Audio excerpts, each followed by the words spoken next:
Welcome to Ruth, a quiet and deeply personal story that unfolds during one of the most unstable periods in Israel's history. Set in the days of the Judges, when the nation repeatedly turned away from God and followed its own desires, Ruth tells a very different kind of story.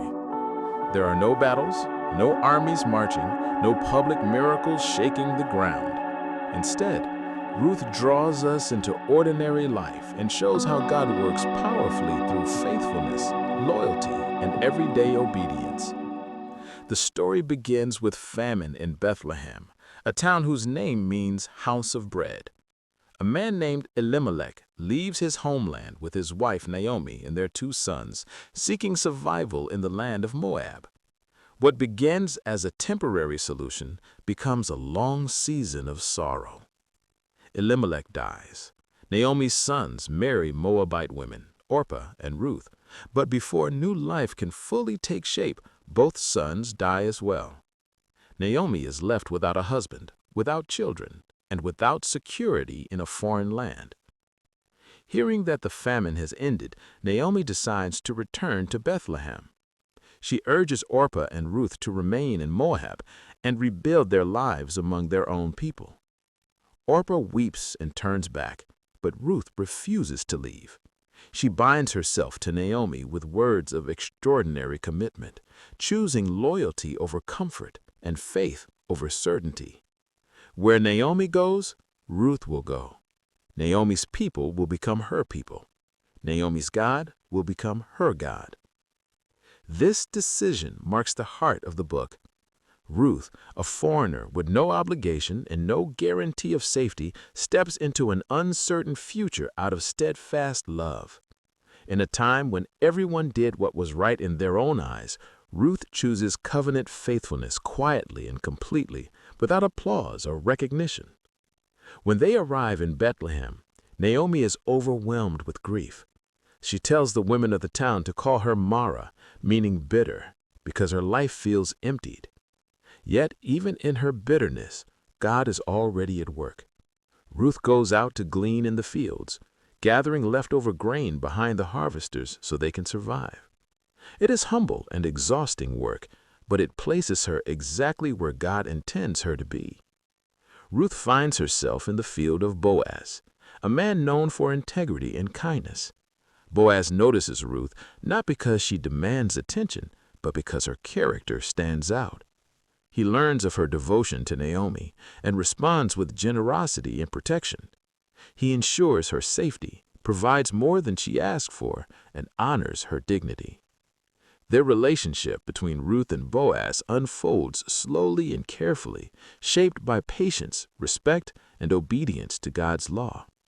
Naomi begins to recognize God's kindness and guides Ruth through the customs that could bring redemption to their family. Ruth listens and acts with humility, placing herself under Boaz's protection and trusting his integrity. Boaz responds honorably.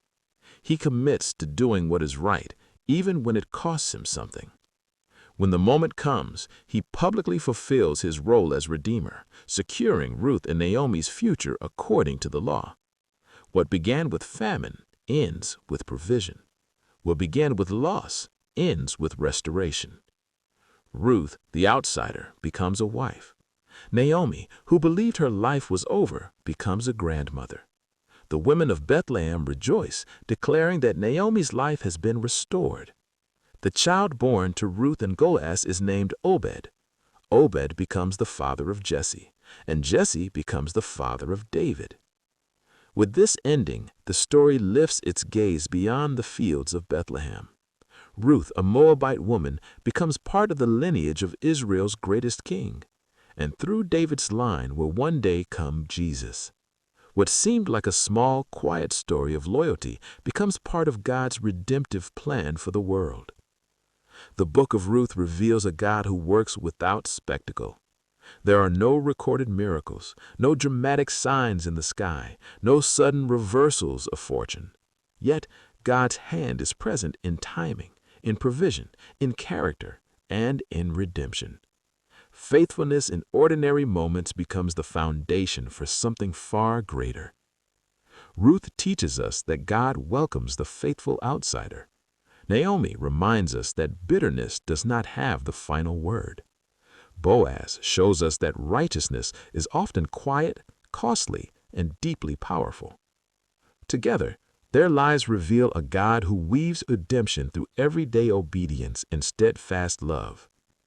As the journey through Ruth begins on day 73, this book invites us to slow down and pay attention, to notice how God works in ordinary places, to trust that faithfulness matters even when the outcome is unclear, and to believe that no act of loyal love is ever wasted in God's hands.